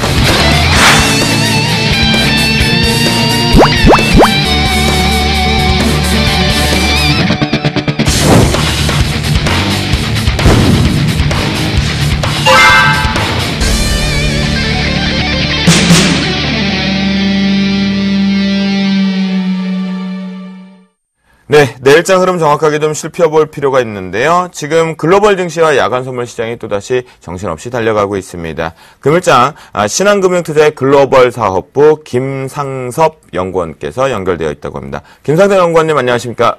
네, 안녕하십니까? 네, 현재 뉴욕 증시 흐름들 좀 살펴주시죠. 예. 금일부터 시작되는 FOMC를 앞두고 뉴욕 지수는 강보합세로 보이며 출발하였습니다. 시간이 지나며 상승폭을 확대해가고 있는 모습을 보이고 있습니다. 서머스 전 재무장관이 연준 의장 자진 사퇴로 양적 완화 축소 가능성이 줄었음에도 불구하고 아직 명확한 회의 결과가 나오지 않은 상황에서 결과를 기다려보자 하는 시장 참여자들의 심리가 반영된 것으로 보입니다. 외국계 금융사들은 FOMC에서 양적 완화 축소를 시행하더라도 상대적으로 시장 영향이 적은 국채부터 줄일 것으로 그 규모가 또한 100억에서 150불 수준에 될 것이라고 예상되고 있는 것이 지배적입니다. 또한 최근 미국의 경기 개선과 양적 완화 축소 공포에 대한 투자자들의 내성이 생겨 양적 완화 축소를 단행하더라도 시장에 큰 충격을 예전만큼 받지 않을 것으로 예측되고 있습니다. 또한 연준의 차기 의장으로 자넷 옐런 현 연준 부의장이 지명될 것으로 시장을 전망하고 있습니다. 그렇군요. 뉴욕 증시 같은 경우는 아무래도 그 결과가 나오기를 이슈로 보는 관망세가 지속되는 것 같습니다. 자, 유럽 증시도 살펴주시죠. 네, 금일 독일 민간경제연구소가 발표한 독일의 경기 민감도 지수가 시장의 예상치를 상회하는 결과를 발표하였습니다. 그러나 유로존의 수출 지표가 1.6% 감소하였으며 또한 미국의 FOMC 미팅을 앞두고 투자자들의 관망세로 인해 독일의 닥스 인덱스와 DJ 유로스톡스 등 주요 지수 선물들이 약세를 보였습니다. 특히 유럽의 수출은 그동안 유로존의 국내 총생산 성장의 견인차 역할을 해온 것으로 수출 감소로 수출 주도의 경기 회복에 대한 시장의 불안감이 커질 수 있는 것으로 전문가들은 내다봤습니다. 반면 유로존 수입 역시 감소하며 무역수지 흑자액은 182억 유로로 증가하는 모습의 불황형 흑자 모습을 보였습니다. 이러한 상황에서 FOMC의 양적 완화 축소가 진행된다면 미국과 달리 유로존의 경기 회복에 대한 의구심과 겹치며 악영향이 미칠 것으로 예상됩니다. 네. 그렇군요. 뉴욕 증시 이후에 뉴욕 증시는 관망의 플러스권, 유럽 증시는 관망의 좀 하락세 부분이 좀인 것 같습니다. 자, 야간 선물 시장의 수급이 되게 중요할 것 같습니다. 외국인 수급도 좀 살펴주시죠. 네. FOMC 미팅으로 주간 선물 옵션이 약세를 보이며 마감한 가운데 야간 선물은 0.60포인트 상승하며 강세를 보이고 있습니다. FOMC 양적 완화 축소가 시장에 큰 충격을 주지 않는 선에서 진행될 것이라는 예측이 지배적인 가운데 외국인이 야간 선물 시장에서 약 400억 원, 기관이 약 57억 매수를 보이며 상승을 이끌고 있습니다. 반면 개인은 약 400억 원 야간 선물을 매도하고 있는 모습을 보이고 있습니다. 개인들은 추석 연휴로 코스피 200 선물이 휴장함에 따라 현금 확보와 FOMC 발표 전 포지션을 정리하고 있는 것으로 보여집니다. 그렇군요. 우리나라 자체적으로 조금, 우리나라는 이제 주간장의 마지막 부분의 하락 부분을 반납하면서 우상향하는 것 같습니다. 우리 신한금융투자 글로벌 사업부의 김상섭 연구원님 감사하고요. 추석 명절 잘 보내시기 바랍니다. 네, 추석 명절 잘 보내시기 바랍니다. 네, 감사합니다. 자, 내일 장들망 상세하게 좀 세워보도록 하겠는데요. 주요 일정, 다음 주 주요 일정 쪽을 좀 볼 이유는 없겠죠. 왜냐하면 앞에도 다 얘기해 주셨잖아요. 그죠? FOMC 얘기 나왔죠. 미국채 금리 동향 보자 했죠. 중국 추이 보자라고 했죠. 뭐 필요해요. 그죠? 그렇게 해보시면 되고요. 자, 그래요. 다음 주 전략 상세하게 가져가 보도록 하겠습니다. 김용준 멘토를 통해서 먼저 시작해 볼까요? 다음 주 전략은 일단은 이제 먼저 그거죠. 이제 대형주 쪽은 좀 쉬어갈 가능성이 좀 크다. 그러면 이제 대형주가 조정을 받을 때, 이 공백을 중소형주에서 메꿔줄 거냐, 안 메꿔줄 거냐죠. 그러니까 그러면 네. 중소형주하고 대형주가 동반하락이냐, 아니면 중소형주가 공백을 메꾸면서 나올 거냐. 근데 저는 개인적으로 중소형주가 그 공백을 메꿔주는 주간이 될 거라고 일단 보고요. 다음 주에부터 중소형주가 좀 돌아 나오는 그런 흐름이 될 거라고 판단이 됩니다. 그러면 지수 관련된 민감주들 같은 경우는 일단 대형주를 좀 차익 실현 준비를 계속 하거나 시작을 해야겠네요. 계속 그 말씀 드렸거든요. 네네네. 그러니까요. 그러니까 여태 근데 또 안 하고 계신 분도 있을 거란 말이죠. 월요일부터 본격적으로라도 좀 이익 실현할까요? 근데 이제 그거는 그래요. 그러니까 뭐냐면 대부분 투자자들이 지수는 빠진다라고 하면 그거는 알아들었어요. 근데 내 종목은 올라가요. 항상 이런 생각들이 있어서 결국 손이 안 나가더라고요. 네네네네. 네. 자, 그러면요.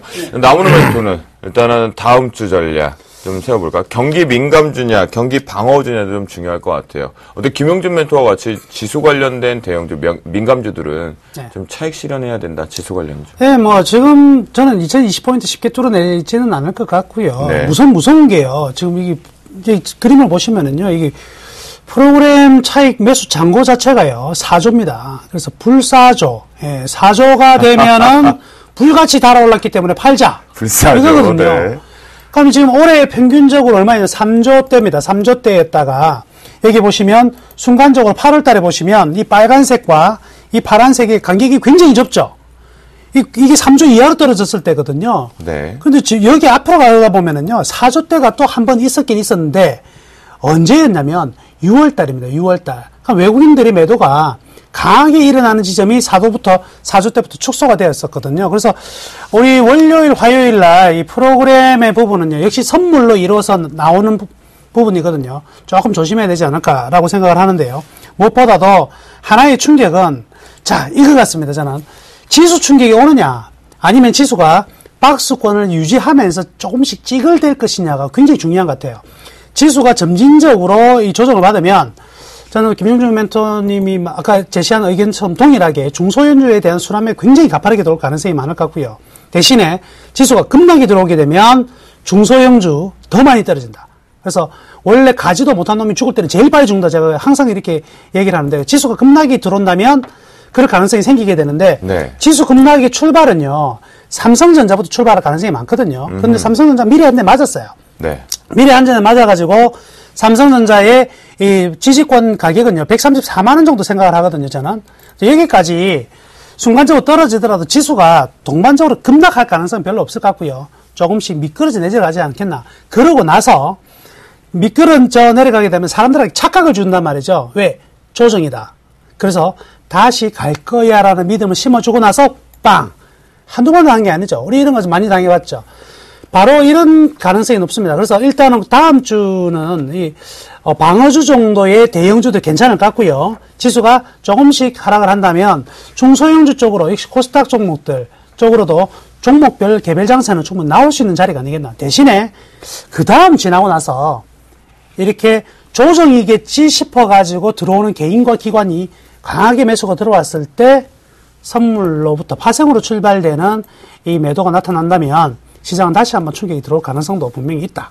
이렇게 생각해 봅니다. 그럼요. 나무는 네. 멘토. 그 앞에서 말씀드린 지수 방어주. 네네. 이쪽으로 지금 했을 때 어떤 업종들을, 어떤 종목군들이 그 지수 방어 역할을 좀 톡톡히 했다고 보시나요? 일단은요, 지금 이번에 오늘 타게 된 유틸리티 쪽에 굉장히 관심을 두셔도 될 것 같고요. 네네. 그리고 지금 최근에 이제 뭐냐면 오늘 오른 종목도 추석 연휴 관련해가 선물, 백화점, 쇼핑이 올랐잖아요. 네. 이게 단순히 추석 선물하고 관계가 있는 건 아닌 것 같습니다. 네. 경기 방어주 쪽으로 민감주 쪽에 너무 이제 치우친 흐름이 있었기 때문에 상대적으로 굉장히 소외된 부분이거든요. 그래서 그들 종목들과 그리고 통신도 역시 같이 올라갈 수 있는 부분이고요. 그리고 딱 우리가 이제 3월달, 제가 3월달 하나 보여드려야 되겠네요. 네네. 자, 우리나라 지수 3월달까지요. 작년 작년 1700대에서 3월달까지 상승을 시킨 장본인이 누구냐면 외국인입니다. 근데 3월달에 외국인들이 급속도로 손을 빼기 시작하죠. 물론 1월달부터 뱅가드가 나오기 시작했는데, 이 3월, 4월, 5월달도 회복이 안 돼요. 우리나라 지수가. 근데 이 구간 동안에, 자, 민감주 이후에 삼성전자, 그죠? 삼성전자가 이때 보시면 계속 3월달까지 달렸다가 3월달부터 수평으로 가만히 있거든요. 이때 달렸던 종목들을 보시면 바로 이제 이런 종목이라는 거죠. 네네. SK텔레콤이 삼성전자가 노는 구간에서 정확하게 날아갔거든요. 삼성전자가 노는 4월달 구간에 SK텔레콤, LGU 플러스 등의 종목들이 그대로 날랐고요. 그다음 나머지 유틸리티도 그대로 날랐습니다. 그래서 삼성전자가 쉬고 있는 구간, 민감주가 쉬고 있는 구간에서는 이 유틸리티 그리고 통신 이런 경기 방어주가 강하게 올라갈 가능성이 많고요. 또 하나, 지금 여러분들이 꼭 관심 있게 봐야 될 대상이 딱 있습니다. 추석이 지나고 나서 10월 중순까지는요, 바로 배당주를 보셔야 됩니다. 배당주가 아직까지 안 움직이고 있는데, 네네. 경기 방어주 개념에는 반드시 들어가는 부분이 배당이거든요. 그래서 지금 고배당주로 예상되고 있는 거, 여러분들 잘 아시죠? S-오일, SK텔레콤, KT, 기본적으로 달려있고요. 그 다음에 KTNG 같은 종목들, 역시 고배당주가 될 것입니다. 올해 같은 경우에는 KPX 홀딩스 같은 종목들도 상당히 좀 좋아 보이는데요. 최근에 우선주들이 좀 홈런치고 있는 종목들이 나오거든요. 투기성이죠. 예, 동방아그로 우선주 같은 경우에는요. 이야, 이거 보세요. 봉 몇 개 나오고 나서 점만 타탕 나고 있습니다. 예, 거래량 40안주. 옛날에 이런 종목 하나 있었죠. 대구백화점 우선주. 예, 5,000원부터 출발해서 70만원까지 가는. 이런 것들이 지금 내세우는 게 뭐냐면, 바로 배당에 대한 얘기거든. 이거 하면 배당 많이 받아. 우선주가 움직이는 거 배당 가지고 나오는 이야기인데, 이런 좀 상대적으로 말 안 되는 우선주 말고요. 고배당주에 대해서 이제부터 생각을 하셔야 될 것 같습니다. 그 고배당주가 곧 경기 방어주가 되고요. 그래서 이번 장세가 전체적으로 좀 누그러뜨리는 장세가 나온다면 역시 방어주, 배당주들이 좀 강세가 좀 강하게 나오지 않을까, 이렇게 예측해 볼 수가 있겠습니다. 그렇군요. 유틸리티 보자, 그 다음에 유통업종들 보자, 통신업종, 그리고 배당주에 따르기 때문에 우선주를 집중해 보자는데, 그럼 우선주 사실은 살 것 참 많은데. 이런 주식이 진짜, 이런 우선주는 정말 사실 많은데. 그건 있죠. 사지 말자는 것 좀 알려주세요. 예, 지금 우선주 중에 요즘 과열 이상. 네, 이거 뭐 15만원, 43만원까지 다이렉트로 동방아구로. 야, 동방아그 우다 이거. 아그로 우다 이거. 아그 운데 이거. 네네네. 자, 더 조심해야 될 게, 그 우선주 상패 요건이 굉장히 강화됐잖아요. 예, 그렇죠. 그래서 맞습니다. 대부분들 지금 관리 종목 지정돼서 바로 상패로 들어가거든요. 그렇죠. 네. 지금 조심해야 돼요. 거래량하고 거래량 부족이고요. 자본 자체 그 시가총액까지 지금 들어가잖아요. 네, 그래서 지금 동방아그로 같은 경우는 대표적으로 좀 위험한 종목으로 분류할 수 있을 것 같고요. 네. 항상 보면 상패하기 전에 마지막에 불꽃 쇼가 한 번 있죠. 그렇죠. 항상 네. 그러죠. 네. 요번에 또 뭐 전기차 관련된 게 하나가 좀 그렇게 시작이 됐잖아요. 네, 그래서 저는 우선주의 일정 부분은 다른 맥락이라고 보고, 또 한쪽은 상패 전에 마지막으로 물량 털기. 왜냐하면 누가 받아줘야지 팔고 나갈 거 아니에요. 그렇죠. 이것도 옛날에 이거 현대백화점 우선주가 상한가를 갖다가 한 40일 쳤거든요. 네. 5,000원짜리가 70만원 갔으니까. 네네. 근데 알고 보니까요, 그 종목 가지고 있는 사람 두 사람이에요. 한 명씩, 야, 한 주 주고, 한 주 받고, 한 주 주고 받고. 그 너무 그러면서 많네요. 올라갔거든요. 근데 그 70만원에서 산 사람이 한 10명 된단 말이죠. 그 사람들이 이제, 예, 안타깝죠. 여튼요. 네. 얘는, 이게 사실 종목 아니잖아요. 이게. 그래요. 이거는 완전 투기판이죠. 그러니까 여러분들 들으셨죠? 지금 시장에 이살 급등이 나오고 있는 우선주는 조심하셔야 됩니다. 워낙 우선주의 상장 폐지 요건이 강화되고 있는 시점이니까 조심해야 되고요. 앞에 지금 배당을 준비하자라는 나무노멘토의 의견 속에서 우선주라는 것은 대형주 쪽에 따른 우선주들 그거 보시자라는 의견을 좀 드리도록 하겠습니다. 자, 두 분 다 지수 민감주들은 조심해야 된다. 월요일부터를 조금씩 순차적으로 차익 실현, 현금화를 시켜야 된다는 의견을 좀 주셨고요. 그에 반해서 유틸리티, 유통, 우선주 등과 같이 또는 우리 김용준 멘토 같은 경우는 중소형주 쪽에 뭐 대체에너지 관련된 LED, 2차 전지, 풍력 이쪽 태양광 쪽도 잘 봐야 된다라는 의견을 주셨으니까요. 여러분들 명절 이후에 아무래도 이 두 분 얘기의 결론은 하나인 것 같습니다. 종목별 장세로 가지 않을까라는 생각이 들고 지수는 좀 쉬어갈 템포인 것 같습니다. 명절 좀 잘 보내셨으면 좋겠고요. 오늘 늦은 밤 명절 전에 앞서서 이 늦은 시간까지 스튜디오 오셔서 여러분들과 전략을 세우고 저출생과 함께 방송을 해주신 우리 김용준 멘토, 나무노 멘토 감사합니다. 네, 감사합니다. 네, 자, 이제 정리를 하기 전에 저희가 이제 시즌2를 오늘 마지막 방송으로 진행을 해야 될 것 같습니다. 여러분들 시즌2 때 어떻게 시즌1보다 더 알차고 준비가 잘 되셨는지요. 잘 활용해 주셨으면 좋겠다라고 감사의 말씀 좀 드리겠고요. 시즌1과 시즌2에 의해서 계속해서 저희를 사랑해 주셔서 진심으로 감사드리고요. 시즌3에서는요, 종목 발굴 지침서, 주식의 사용 설명서를 가지고 여러분들께 종목 배틀의 형식으로 찾아뵙도록 약속드리도록 하겠습니다. 자, 주쌤도 떠나기 전에 고지 한번 하고 가겠습니다. 매주 일요일이죠. 이번 주도 어김없습니다. 우리 멘토분들이 약속을 지킵니다. 9시 나무노 멘토, 그리고 10시에 김용준 멘토, 그리고 11시에 정재훈 멘토가 릴레이 무료 공개 방송의 전략을 세운다라고 말씀을 좀 드리도록 하겠고요. 그리고 제가 여러분들께 말씀드렸죠. 신호등 기법이 도출이 됐습니다. 그래서 신호등대로만 하자라는 명절 이후 시장 전략을 월요일날 바로 8시 30분에 샘플러스 공개 무료 방송을 진행하도록 하겠습니다. 자, 그리고요, 나무노 멘토가 10월달 첫째 주 주말에 부상 강연의 소식이 좀 있습니다. 가뭄의 단비 같은데요. 워런 버핏의 적정 주가 이렇게 구한다라는 주제로 양일간 합니다. 10월 5일 토요일날 오후 2시부터 4시겠고요. 서면역 3층 러닝스퀘어에서 진행을 한다고 합니다. 참가비 1만 원이기 때문에 여러분들 체크해 주시고요. 그리고 나무노 멘토의 유료 강의, 또다시 이번에 호응이 있었죠. 10월 6일날 부산에서 오전 10시부터 오후 5시까지 44만 원짜리 워런 버핏의 적정 주가 이렇게 구한다 같은 장소에도 진행되니까요. 여러분들 부산 강연에 미리 좌석 확보하셔서 같이 공부해 보시면 어떨까라고 말씀을 좀 드리겠습니다. 자, 시즌2 이제 여기서 마무리 짓겠습니다. 여러분들 너무나 시청해주셔서 감사하다는 말씀 좀 드리겠고요. 여러분들 덕분에 저도 정신없이 다녀온 것 같습니다. 다음 주부터 새롭게 오전 아니겠죠. 오후 9시입니다. 9시. 여기 엄지 잠깐 줄었어요. 9시에요. 저희가 주식 승천, 그러니까 10시가 아니라 9시겠죠? 시즌3로 여러분들 찾아뵙도록 하겠습니다. 주쌤이 이 자리에 있을지 없을지는 잘 모르겠습니다. 시청자 여러분, 지금까지 시청해주셔서 감사하고요. 한가위 명절, 더도 말고 덜도 먹은 행복 가득, 계좌 가득 많이 가져오시기 바라겠습니다. 여러분들 행복한 연휴 되시기 바랍니다. 사랑합니다.